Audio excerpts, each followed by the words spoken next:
This is Capital Ideas TV.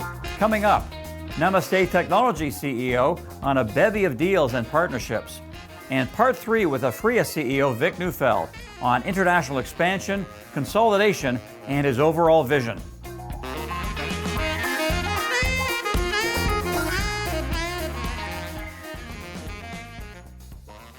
Read just about any story on the cannabis sector in Canada, and it's likely focused on the upcoming legalization of recreational cannabis, given the summer start date will soon be here. But lost in the frenzy over legal weed is an appreciation for the burgeoning medical market. Some analysts believe it will be worth more than $1 billion by 2020, and patient numbers appear to back those predictions. Data from Health Canada shows the number of registered medical marijuana users topped 230,000 as of September 2017. That marked a 17% increase from the prior quarter and was 139% higher from a year ago. It also continued an unbroken stretch of gains dating back to June of 2014. Analysts also argue that prices for medical-grade cannabis may hold up better than their recreational equivalent. That should help insulate margins for cannabis producers and retailers, despite a rush of recreational product. Namaste Technologies isn't sleeping on that opportunity. It rolled out an app called Namaste MD, designed specifically for the medical use market. The app allows patients to quickly and easily acquire medical-grade cannabis by streamlining the application process and hooking users up with a licensed practitioner who can recommend the best strain for their needs. From there, they'll be eventually able to purchase the product online through Namaste's CanMart portal, which is waiting for a sales license from Health Canada. Namaste currently has 1,600 patients using Namaste MD, but it has some ambitious plans for the app. It's aiming for 50,000 patients by year's end and 100,000 by the end of 2019. Namaste believes its recent acquisition of Findefi will take it there, thanks to the e-commerce firm's secret sauce of artificial intelligence and data analytics. Namaste CEO Sean Dollinger explains what makes Findefi such a transformative addition to his company. So Sean, tell us about Findefi, this deal you struck the other day for $12 million. So we bought them, and they're an amazing group of guys out of Sweden, and they're super talented, and as time goes on, we'll be able to really bring out the partnerships and everything really involved in that, because they were a private company, so they didn't have to disclose customers they've had and amazing opportunities that are to come. So we're really, really excited to start sharing those with the world. And for us, what it means, the market's kept looking at it as $12 million for a purchase, but they only do $1 million in revenue. But they need to understand how powerful this technology is for our company. It's all about journey experience, and we could get into that more in another time. Yeah, so what would that mean for a consumer who's going on to buy some Namaste products? How will Findefi help with that? So over time, and as we collect data, a person who goes and buys a vaporizer for dry herb, or for flower, why would we then put oil or a wax or a shatter product in front of their eyes? We would want to put a product that relates to something that they've purchased from us. As well, accessories. There's certain accessories that work well. For dry cannabis, for flower, you'll want a grinder at checkout, and all of these different opportunities allows us to put the proper items in front of the customer's eyes. Now, that's not your only deal lately. You have taken control of Infinite Labs. You bought a stake in Pineapple Express. You have an agreement with Ample Organics. So what's the overall strategy here? What are you trying to accomplish? Team up with the best out there. So we're amazing at technology. We really want to focus on that. In the past, we've spoken about our relationship with Green Lane, where we no longer keep the vaporizers in-house. It allows us to free up our time to do what we're really good at and be profitable. Everybody wants to see some profits, and we believe with our strategy moving forward, that'll happen. So for example, with a company like Pineapple Express, Namaste doesn't want to go and hire 20 of its own drivers and start building it out. But Randy's been doing this for 18 years. He knows that business. We want to invest in him and for us to have an amazing partnership with them. Same thing, Ample Organics. LPs across Canada trust them. And then all of a sudden we'll be able to start putting our hardware on checkouts through that whole process. It's an amazing partnership that we think is going to be unbelievable. And more broadly, Sean, looking out a few years, and even right now, what is Namaste Technologies trying to accomplish as far as overall growth? Is it growth by acquisition combined with organic? Is it more growth by acquisition? What's the balance? So right now, for example, this Findefi deal, it wasn't even on our radar up till about 60 days ago. Yeah, we were using their technology, but then seeing how amazing it's been at converting, et cetera. So once we take that technology, if there's other opportunities out there that come up, perhaps we'll explore more acquisitions. But for the moment, with what we have going on and the different pieces of technology we're doing, and for the whole journey experience for a customer, we're really focusing on what we have. And we've decided to take X amount of dollars and go and hire the best team out there. So instead of being understaffed in some areas, we've decided to take an approach of hiring the best of the best and creating the most unbelievable platform and putting us way ahead of any of the competition. What does the rest of 2018 look like in terms of revenue, especially assuming that you get your CanMart sales license? It's really hard to say because right now we've been handing off all of the customers, even though we get a referral payout for that. Our acceleration in our numbers, we're growing really quickly, just as anticipated with the technology we're using. So I'd like to maybe hold off on answering that question, but as far as vaporizers and hardware go, we're still expecting to hit $85 million in revenue next year. And you recently graduated to the Venture Exchange from the Canadian Stock Exchange. You rang the opening bell. What was that experience like, and what's the importance for being exposed to a broader investor base? It was unbelievable being there with the whole team, looking around the room, because this has been something that we've been speaking about for quite some time, and it's been a long journey to get there, and I think that's what made it that much sweeter, ringing the bell all together. And we weren't just representing ourselves, but all the shareholders and investors who've believed in us from day one. And there's been times where I've been traveling around the world and people have been having trouble hitting our stock due to the exchange that we were on. The CSE was a wonderful exchange. We traded, it just came out the other day, they told me we traded over like 1.3 billion shares last year. It's unbelievable, and that's with no real IR budget or anything. That's just in-house working and doing amazing shows like these. And so I think that it's going to give us the global exposure. It'll bring in institutions who don't necessarily invest on the CSE due to different due diligence that the two exchanges go after. So I think that it's really going to open up for some amazing opportunities. Okay, so let's say some analysts are looking at you. We often talk about your company's valuation. You usually think and say that it's undervalued, and the market doesn't necessarily understand it. Where do we stand now with Namaste's valuation? So I've been working with so many analysts. They keep promising coverage, and I think we're finally going to get some right around the corner here. We're appearing a lot more as we've grown, right? We're now a $450 million market cap. Somebody put it relative to me the other day, we're 50% of the value of WestJet. That's pretty unbelievable. And as I keep getting in these conversations with analysts, and they say, how do we go about breaking down your numbers? How do we figure out what your valuation is? And after speaking to so many different people, I finally came up with a great calculation. And that's cash in the bank, which presently we have over $50 million.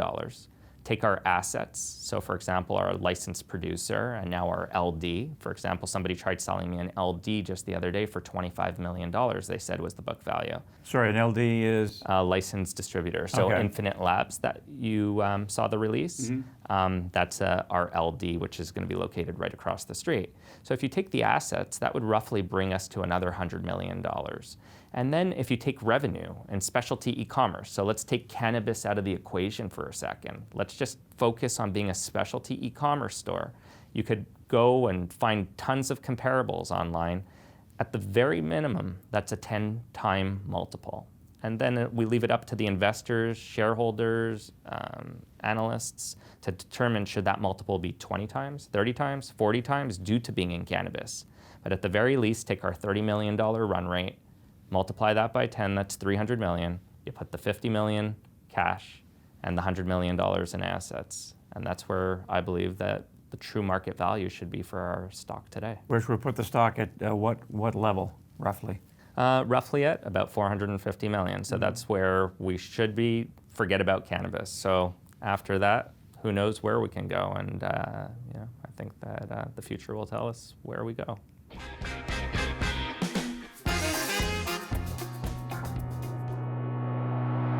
We feel like we're the wave of the future in terms of how people test for things. We anticipate being the first sample-to-answer instrument that can process up to 22 pathogens at a time. Whatever you want to test for, you can do it on your own.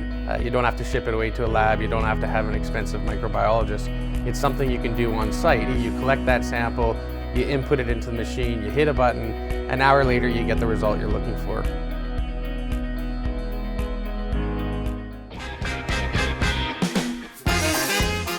The late comedian Rodney Dangerfield used to joke that he never got any respect. Well, Aphria CEO Vic Neufeld would have every excuse to feel the same way. His company is among the largest and most efficient cannabis producers in the business, but you wouldn't know it by the way investors are valuing the stock. They have consistently ascribed more value to Aphria's rivals on a number of different fronts. Now here's a look at Aphria's enterprise value to forward EBITDA over the next 12 months. It's the green line, tracking at about 30 times. In purple is the same metric for Aphria's biggest rivals, Canopy Growth, Aurora Cannabis, MedRelief, and Kronos Group. They're trading at a collective 100 times. That big gulf comes despite a number of points in Aphria's favor. It's the only producer to have generated positive EBITDA over the past 10 quarters, and it's one of the lowest cost producers in the industry. Aphria has a large pipeline of international opportunities and is well positioned to lock in a large slice of the recreational cannabis market in Canada. So what gives here? Well, AltaCorp Capital's Keith Carpenter has some ideas. He believes investors are concerned about Aphria's acquisition of Nuvera. The company had to annul its 10-year supply agreement with Nuvera as a result of the deal. That leaves that product in need of a new buyer. Carpenter also believes investors are waiting for evidence that Nuvera's international pipeline will deliver. He points out that the negative sentiment about the cannabis industry as of late hasn't helped Aphria either. Vic Neufeld isn't focusing on the market's skepticism, however. He's too busy with a growth plan that's taking shape, which we recently saw on our visit to its Leamington facility. Phase 3 is complete with first harvest already wrapped up. Meanwhile, Phase 4 of Leamington and a separate expansion at the Aphria Diamond joint venture should both be done by this fall. Neufeld discusses how those expansion efforts will transform his company and why the market will soon understand Aphria's true potential. So let's get back to the expansion strategy, or maybe the lack of it in the U.S. You scaled back there in part because of the scrutiny from the TSX or the requirements from them. Now you've got President Trump saying, I'm going to leave it to the states. So does that change your thinking at all, or you're going to stick to your plan? So a year and a half, almost 2 years ago, we made our first penetration in the U.S. called Copper State Farms in Arizona. And about a year ago, Liberty Health Sciences now acquired the license in Florida, and just last week announced the license in Massachusetts. It is absolutely the best shareholder value accretion than one can really understand. The U.S. market, the potential, just the state of Florida alone is bigger than all of Canada. And we were the first. And let's not forget, when we entered Copper State in Arizona as well as Florida, it was full disclosure. The TSX knew, OSC knew, the world knew, and they continued to allow us to do equity raises. They uplisted us to the big board, full compliancy, full disclosure. I think if the truth were known, there were some licensed producers who were envious of the footprints that I have already undertaken in the US, because that is the market to penetrate in the next 3 to 5 years, and they complained. And the TSX came out with the new compliancy rules in January, and I did not want this continuing story to harm shareholder value. The media was not going to let up on it. So basically we made an arrangement of divesting what we could of our Liberty shares. At the time, we had 38% ownership of Liberty, and the freely trading brought us down to 28%. And so the next tranche that comes out of escrow, I believe, is end of July, bringing us, if we vend that out to the same group, it brings us down to about 20%. We're really hoping that what the John Bonners of the world have done, and or John Boehner. Boehner, sorry, right. And who's now joined? What did he do? He joined a major U.S. cannabis company. right, the former Speaker of the House. Yeah, right. Yeah, and when you combine that with the timing of what the compromise arm wrestling deal that the governor of Colorado made with Donald Trump, we're just hoping that as this evolves, President Trump is going to do one of his infamous executive orders, etc. He can't do it that quickly or that easily because it's a Schedule I drug. But my point here is this. The train has left the station in the U.S. medical. 33 plus 6 more. There'll be almost 40 states by November of this year that have medical approved status, state by state, not federally. A lot of voters. All I'm saying is when you look at Congress and it's about votes, and the poll after poll have indicated great support for medical. I'm not talking about recreational here. Right. The needle will move eventually. So probably not before our July 2018 next tranche of release, but thereafter. So it would be my greatest desire that I don't have to vend out, subject to our agreements, the next tranche, but we in all likelihood will. We'll still have 20%. Hopefully the rules change. The TSX understands all of this and now allows the strategy of liberty yesterday to continue tomorrow. And it is absolutely the market to really focus in on. Internationally is great, don't get me wrong. Germany, Israel, Italy, Netherlands, Ireland, they're all great in themselves, Denmark, but it's the US market and it's huge. It is absolutely huge. And what we're already doing in the state of Florida with our second dispensary just opened up, the operating metrics prove themselves out.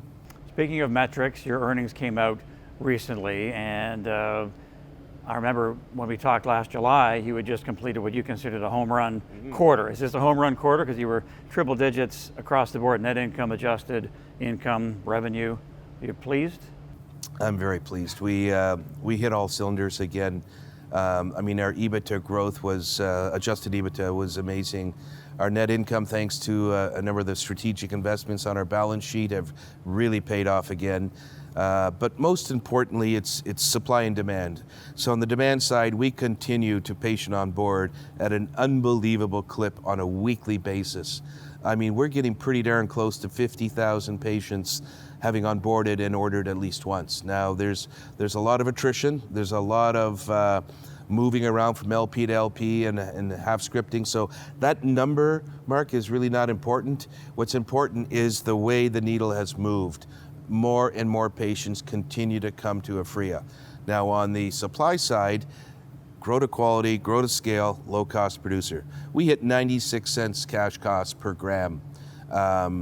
An aberration the previous quarter, but now we're in line with our first quarter of this fiscal. And we will continue to drive that cost down. What you see here is part 3, and our first harvest is coming out at the end of April. That will, again, with more volume, drive that cost down. In our part 4, that you'll be seeing a little later on, 700,000 feet. Mark, I can tell you a year from now, with full crop rotation everywhere, that means harvesting in all of these locations, we are definitely below 80 cents cash cost. Don't take that to the bank. I'm not giving you guidance, but that is truly what our target is. And I'm not sure what other licensed producers say they can deliver. I'm saying deliver those numbers, and then you can get into my space. Now, speaking of other LPs, and lastly here, we talked to Michael Gorenstein from Kronos, and he said, ultimately, like a lot of industries, you're going to see maybe 6 to 8 companies sort of dominating the sector. And I'm wondering, what's the ultimate vision for Aphria? What does it look like? Not just all of this, but accessories and edibles and retail, and what does the whole thing look like? What do you envision?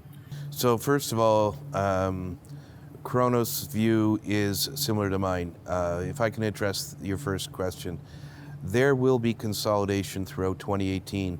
And it may come before the recreational opening bell rings. If not, it will happen within 3 to 6 months. Why? Because there are too many craft growers. There's almost 100 of us out there now, LP status. They will not be able to survive on a national basis. They don't have the supply chain. Maybe they don't have the genetics. Maybe they don't have the marketing team, the funding.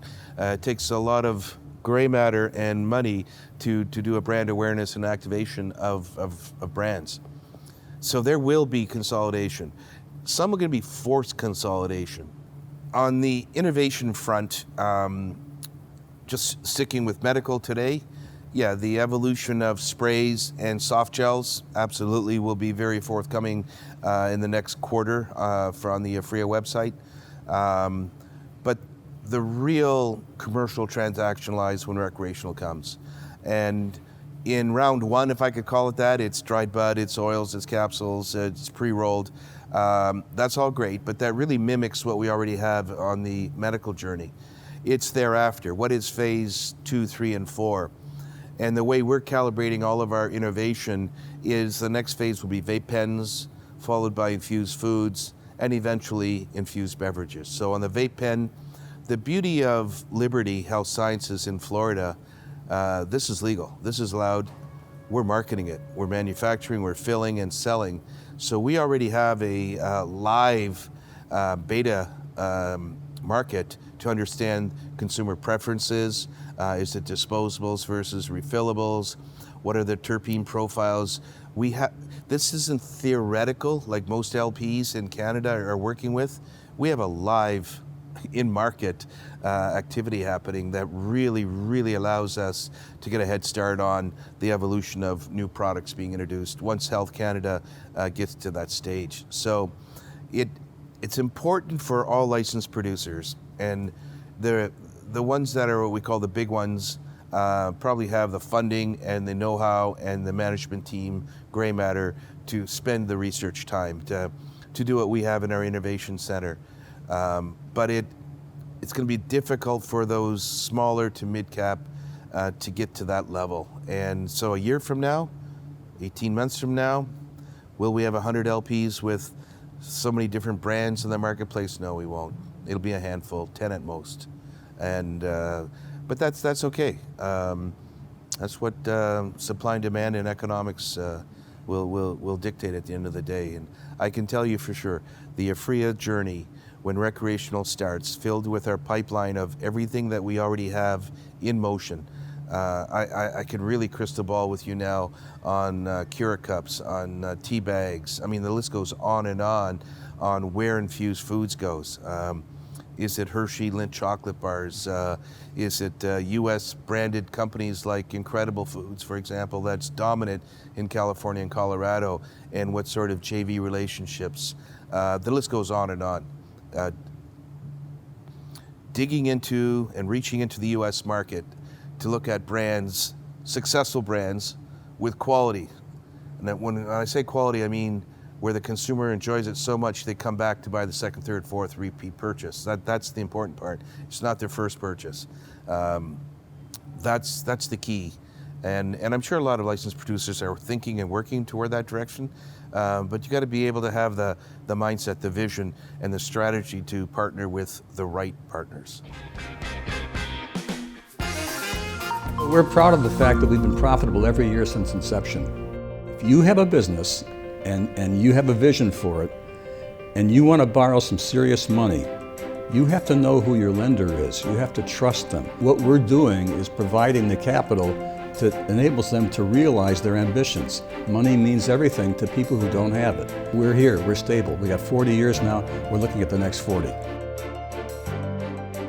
You can take these guys to the bank. One of the things that's fascinating about Canada is that reverse takeovers are not only kind of acceptable, they're the norm. The vast majority of going public transactions are reverse takeovers, unlike in the United States where there's a slightly different prism through which they're viewed. The concept is fairly simple. If you take QYOU Media that we just completed an RTO on, a contemporaneous financing, the shell was identified. It had approximately 3 million shares outstanding. We negotiated with the principals of the Shell, and QYOU Media happened to have about 50 million shares outstanding. And that math worked well. In other words, that the Shell ended up with around 5% of the overall business. The benefits to the shareholders of QYOU Media is they didn't go through the conventional process of filing a prospectus. At the end of the day, the exchange and the securities commissions, they argue that you need prospectus-like disclosure in any event, and it's generally the case. Having said that, because the system is so set up for RTOs and all of the constituents, both at the commission and the exchange, are comfortable, and the lawyers and the accounting fraternity in this country are so comfortable with it, you can generally have smooth sailing to complete an RTO. You already have a group of shareholders typically that were in the Shell. You've got eager shareholders that are anxious to have liquidity. The best ones, in my opinion, there's a contemporaneous financing. In the case of QYOU Media, we raised $7.3 million contemporaneously. That brings a lot of attention to the company as it's being listed. It doesn't have to happen. Most of them do have a financing at the same time. But it's kind of that straightforward. And when investors think about that, you think, oh, it's a reverse takeover because the Shell actually technically buys the private company. But at the end of the day, the private company shareholders own 95%. And that's why they call it a reverse takeover. Well, let's start with warrants in general. They're typically a way to entice people to take on financing. So when you write a check into a financing, that is, you're buying stock from the company's treasury, you'll typically get in a small company a unit, and the unit will include one share and usually a half a warrant, but sometimes a full warrant. A full warrant gives you the right to buy another share for a period of time that's limited and at a higher price than you're paying for the unit. When you look at a company, you want to do due diligence on the business itself. Does it make sense? Are they filling a need? Are these good people? Are they capable? Are they honest? That's pretty straightforward. But you should also always do due diligence on the capital structure of the company. That is, how many shares are outstanding, and then at what price did they finance, and where are those warrants? So in this case of Seattle, they've done a number of financings recently, and all of them have come with warrants. But you can buy this thing for cheaper if you're smart. What you want to do is look at the financial statements and figure out when is their stock coming out into the market. Financings will have a 4-month hold on them. So you know if they finance as they did at 40 cents and that stock is held for 4 months, well, when that 4-month period is up, if that stock is higher than 40 cents, people will be selling.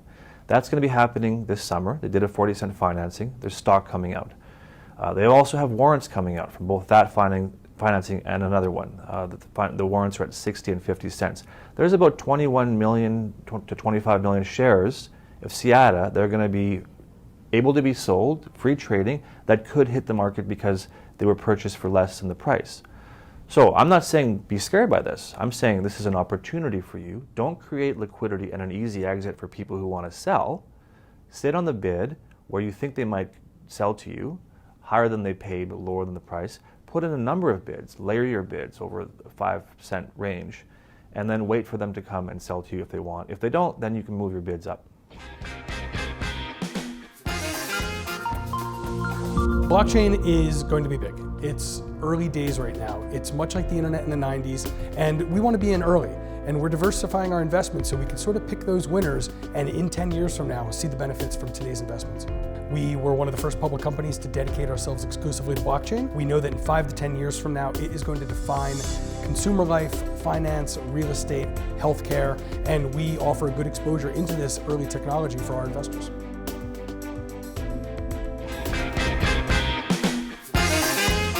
From the heart of the financial district in downtown Toronto, that's our show for this week. I'm Mark Bunting. Be sure to subscribe to our YouTube channel so you don't miss an episode. And for more great investment ideas through our morning note and weekly digest, subscribe to capitalideasresearch.com. We have a new podcast called Capital Ideas Radio. You can listen to that on our website or through iTunes, Google Play, Stitcher, or TuneIn. Thanks a lot for watching, and thanks for investing like a pro. We'll see you next time.